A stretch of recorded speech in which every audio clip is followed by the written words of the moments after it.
नमस्कार। अब तक के सभी समाचारों को लेकर आपके साथ मैं हूं सुखवीर। आप देख रहे हैं आपका अपना चैनल भिवानी हलचल। सबसे पहले की नजर आज की न्यूज हेडलाइंस।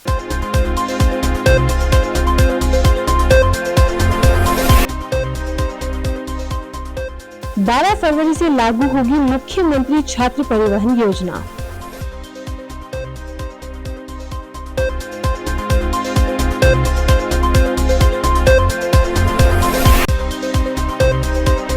परमात्मा को प्रत्यक्ष करने और उनका संदेश फैलाने का काम करेगा Om Shanti retreat centre.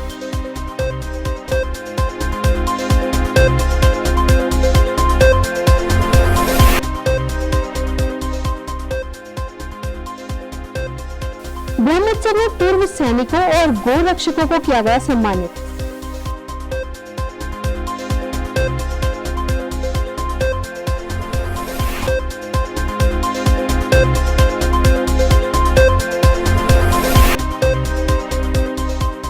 Sewage की समस्या से परेशान वार्ड नंबर 31 के क्षेत्रवासी।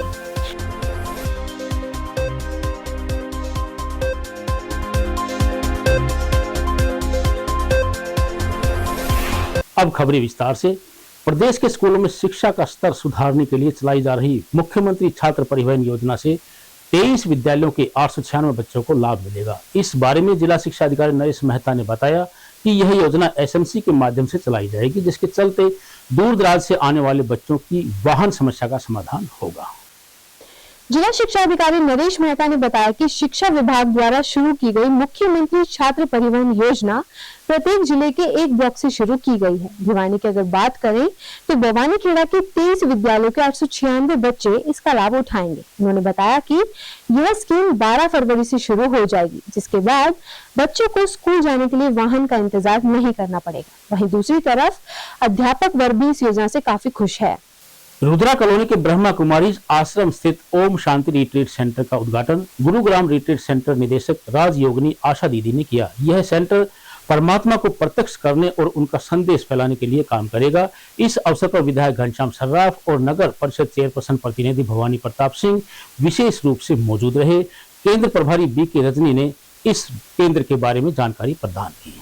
भिवानी की रुद्रा कॉलोनी स्थित ब्रह्म कुमारी राजयोग ध्यान केंद्र में नवनिर्मित ओम शांति रिट्रीट सेंटर का उद्घाटन गुरुग्राम से आई राजयोगिनी आशा दीदी ने किया। उन्होंने कहा कि इस स्थान से परमात्मा को प्रत्यक्ष करने और उनका संदेश फैलाने का काम किया जाएगा। उन्होंने कहा कि राजयोग के ज्ञान व प्रयोग से सत्य की मनोस्थिति वर्तमान के कलयुग में भी धारण की जा सकती है। स्थिति यह है कि आपसी संबंधों में भी सहन शक्ति कमजोर होती जा रही है। आशा दीदी ने ज्ञान व योग के टिप्स दिए और कहा कि विशेष स्थिति धारण करके हम सतयुग की ओर चल रहे हैं। कहा गया है कि निंदा हमारी जो करे मित्र हमारा सो। ऐसी स्थिति में हमारी अपने अवगुणों व कमियों पर नजर पड़ती है और कार्य की गुणवत्ता में इजाफा होता है।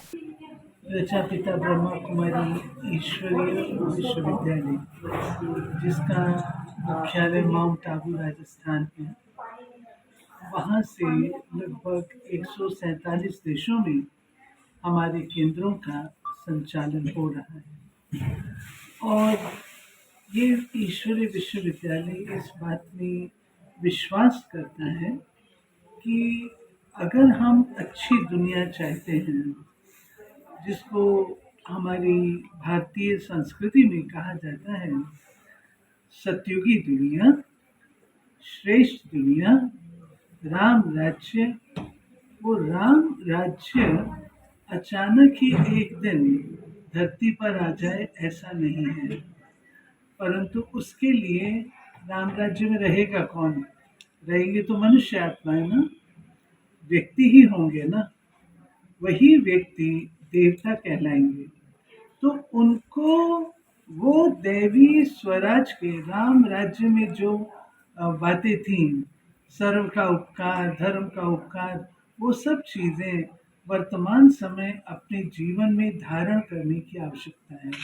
जब हम सुसंस्कृत होंगे तब तो सुसंस्कृत दुनिया की स्थापना हो सकेगी, हमारे द्वारा होनी है। इसलिए ईश्वरीय विश्वविद्यालय विश्वास करता है, बहुत बड़े बड़े केंद्र बनाने में विश्वास नहीं करता, परंतु आम जनता जहाँ पर आकर के लाभ ले सके, इसलिए शहर में भिन्न भिन्न सोसाइटीज में, भिन्न भिन्न मोहल्लों में हम खोलते हैं। नहीं तो एक ही हो सकता है, लेकिन जिस रीति से शरीर को हम प्रतिदिन स्नान कराते हैं, भोजन हम प्रतिदिन करते हैं, उसी रीति से आत्मा का जो भोजन है वो शुद्ध विचार है, शुद्ध संस्कार है, उनके लिए भी प्रतिदिन आना आवश्यक है। और यदि वो बहुत दूर दूर होंगे तो लोगों का जाना कठिन होगा। यदि उनके समीप के ही क्षेत्र में है तो वे प्रतिदिन जा सकते हैं। जब फुर्सत मिले केंद्र पर आकर के मेडिटेशन कर सकते हैं, जिससे उनके जीवन में महापरिवर्तन आ जाता है। फिर हमारा विश्वास है कि गृहस्थ व्यवहार में रह करके करना है, कर्म योगी जीवन जीना है, तो गृहस्थ व्यवहार में भी व्यक्ति तभी रह सकता है जब कहीं समीप हो। इसलिए ये केंद्र यहाँ पर जो खोला गया, हमारी बहनें जिन्होंने अपने जीवन में अध्यापन का कार्य किया और अपने जीवन को बाल ब्रह्मचारी के रूप से रखा है, जो उनका सारी उम्र का कमाया हुआ धन है, वह उन्होंने जन समाज की सेवा हेतु ईश्वरीय सेवा में अर्पित करके इस भवन का निर्माण किया है। तो भिवानी बहुत भाग्यशाली है जहाँ पर आपके 3 केंद्र हैं। क्षेत्र में भी है, हम उसमें जाते रहते हैं। सुदीक्षा जी बहन जी वहाँ पे अटेंड करती है। तो मैं ये मानता हूँ कि उस क्षेत्र में जो बात साध्वी श्री ने बताई है, उन सब का बात होती रहती है और अच्छे संस्कारों के लिए लोग इसमें जाते भी, क्योंकि संस्कार ही किसी भी संदेश को देता है और संदेश देना ये बहुत बड़ी बात है। और हमारे क्षेत्र में इस प्रकार की जो बातें की जाती है वो बहुत ही आदरणीय है। हम उनको नमन भी करते हैं और प्रणाम करने के बाद एक खुशी का अनुभव भी हमें हुआ है। मैं इस टाइप से जो दुर्व्यसन की बात कही है महाराज जी ने, मैं ये मानता हूँ कि दुर्व्यसन छोड़ने में आदमी एक बार दृढ़ निश्चय कर ले तो उसका दुर्व्यसन छूट जाता है। आज समाज के सामने जो संदेश है, इसको देने की आवश्यकता है। लोग तैयार बैठे हैं। मैं कहूँगी मेरे लिए एक सुनहरी या भिवानी वासियों के लिए एक सुनहरी मौका है, क्योंकि जिनको हम अभी तक ये कहेंगे भिवानी के बहन भाई केवल यूट्यूब पर या टीवी पर देखते थे, आज हम उनके साक्षात दर्शन कर रहे हैं। और दूसरी बात, भिवानी में जो ब्रह्मा कुमारी आश्रम है, जिस तरीके की सेवाएं कर रही हैं, उस सेवाओं को आगे बढ़ाने में प्रेरणा स्रोत है हमारी आशा दीदी जी। और आशा दीदी के आने से केवल मैं ये नहीं कहूँगी कि यहाँ आने वाले बहन भाई ही उसका फ़ायदा उठाएंगे, बल्कि कहा जाता है कि एक कन्या 100 ब्राह्मणों से उत्तम है। लेकिन यहाँ तो हमारे पास अगर कहें तो ब्रह्मा कुमारी संस्था की, और वो भी दिल्ली जोन की डायरेक्टर आशा दीदी हमारे बीच में है, जो हजारों ब्राह्मणों को शिक्षाएं देकर, पढ़ाकर, सिखलाकर बहुत उच्च कोटि की शिक्षाएं दे रही हैं, उच्च से उच्च बना रही हैं। तो ऐसी दीदी से हम बार बार प्रेरणा लेते रहें, बार बार वो आकर के यहाँ हमारे सेंटर को, हमारी भिवानी की भूमि को गौरवान्वित करते रहें, ये हम उनसे उम्मीद भी करते हैं और भिवानी वाले इससे खुश भी करते हैं। राज्यसभा सदस्य जनरल डीपी वत्स ने कहा कि आधुनिकता की चकाचौंध में हम अपनी मूल संस्कृति से दूर होते जा रहे हैं। उन्होंने ब्रह्मोत्सव कार्यक्रम में भाग लिया। इस अवसर पर विश्व शांति के लिए हवन किया गया और गोरक्षकों व भूतपूर्व सैनिकों को सम्मानित किया गया। जनरल डीपी वत्स ने कहा कि भिवानी लोकसभा सीट से वो चुनाव लड़ना चाहेंगे। आयोजक कमांडर सुनील शर्मा ने आगंतुकों का आभार जताकर भिवानी में पहली बार इस तरह के सफल कार्यक्रम की बधाई दी। भिवानी के मेला ग्राउंड में ब्रह्मोत्सव कार्यक्रम का आयोजन किया गया। इस अवसर पर गोरक्षकों, पूर्व सैनिकों सहित अनेक लोगों को भी सम्मानित किया गया। मुख्य अतिथि के रूप में कार्यक्रम में पहुंचे राज्यसभा सांसद जनरल डीपी वत्स ने कहा कि बदलते समय के साथ लोग आधुनिकता की चकाचौंध में गुमराह होते हुए अपनी मूल संस्कृति से दूर होते जा रहे हैं, जिसके नकारात्मक परिणाम बच्चों में संस्कारों की कमी के रूप में देखे जा रहे हैं। ऐसे में जरूरी है कि हम अपने बच्चों में अपनी संस्कृति व संस्कारों के बीच में, ताकि वे अपनी माटी से जुड़े रहें। कमांडर सुनील ने बताया कि भिवानी में यह एक ऐतिहासिक कार्यक्रम किया गया है, जिसमें सर्व समाज के लोगों ने भाग लिया है। बंद करो आप जो कार्यक्रम है उसको लेकर ग्रामीण जो चुनाव को लेकर किस प्रकार की तैयारी? आज ब्रह्मोत्सव मनाया गया कमांडर सुनील द्वारा। मुझे बड़ी खुशी है कि यहाँ पे एक जाति सबसे ज्यादा आई, वो है फौजी भाई, यानी फौजी की जात सिर्फ फौजी होती है। तो स्टेज पे ये सारे वेटरन्स बैठे हुए हैं और सर्व जातीय फौजी आए सुनील के साथ। इस बात की मुझे बहुत खुशी है।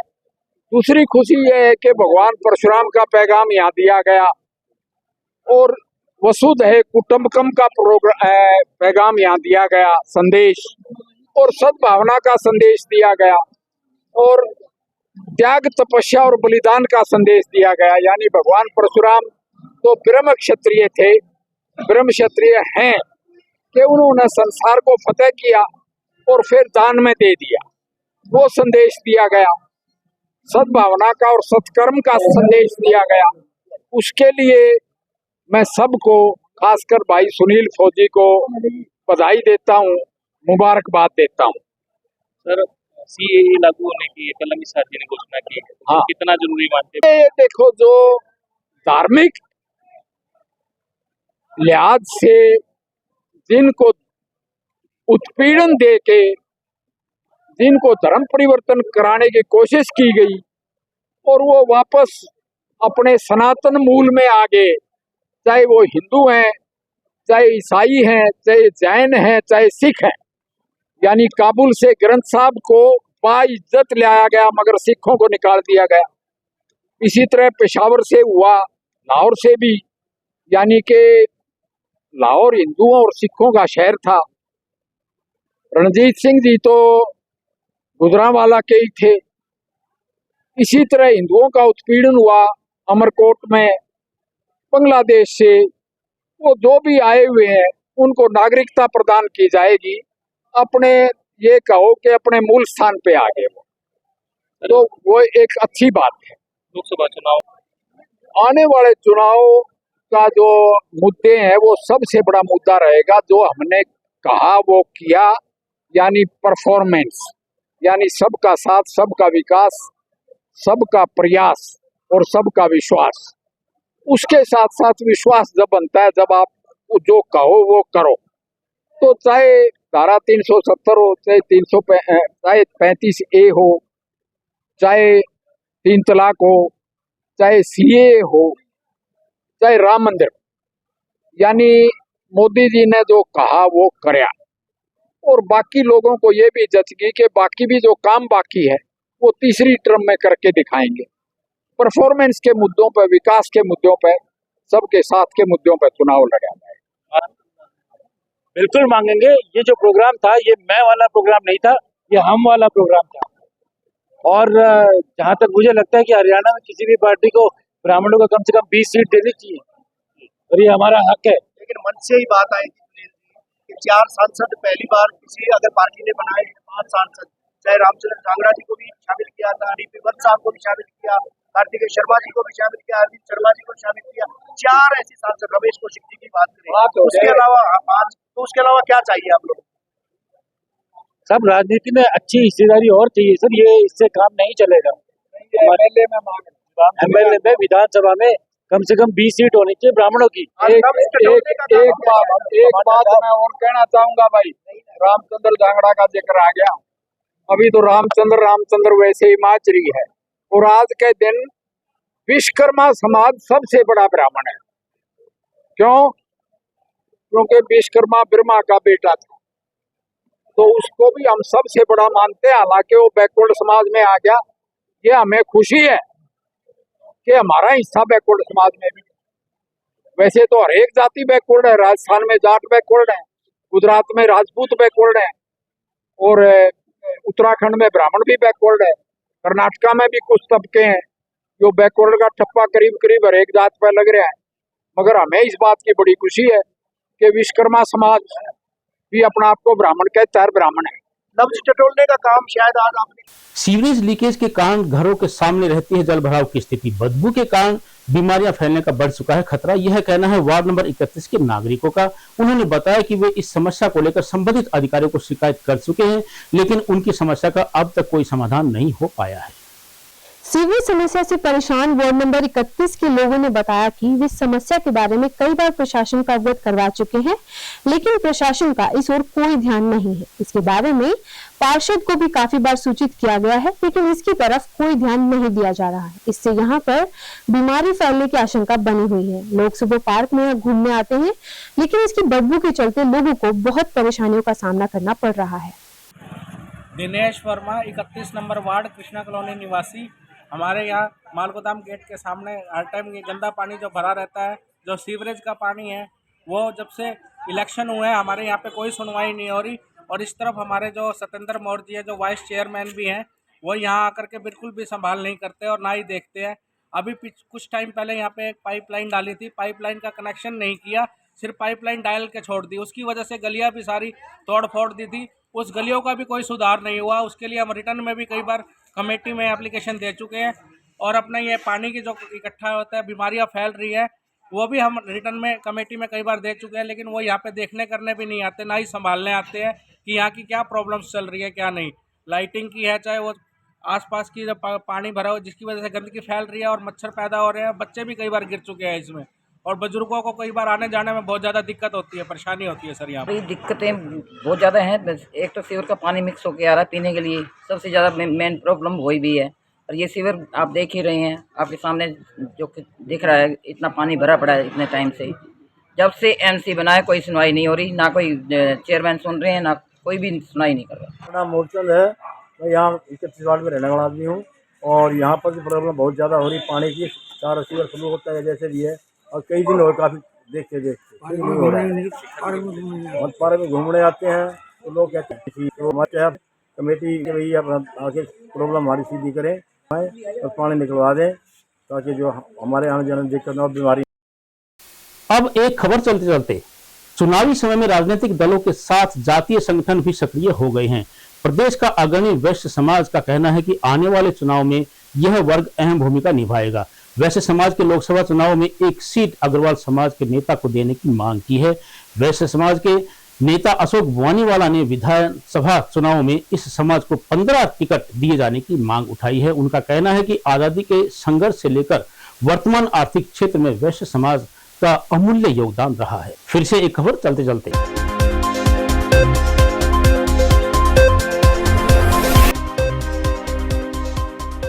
12 फरवरी से लागू होगी मुख्यमंत्री छात्र परिवहन योजना।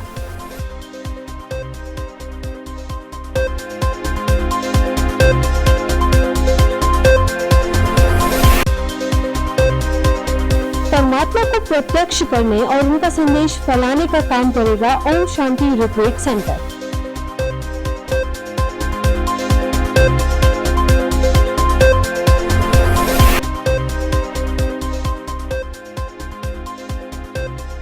ब्रह्मोत्सव में पूर्व सैनिकों और गौ रक्षकों को किया गया सम्मानित।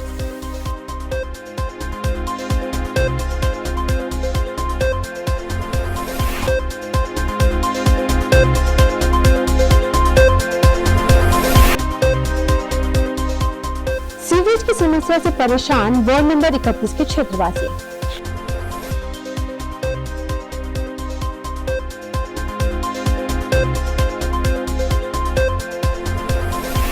अब मुझे दीजिए इजाजत। देखते रहिए आपका अपना चैनल भिवानी हलचल।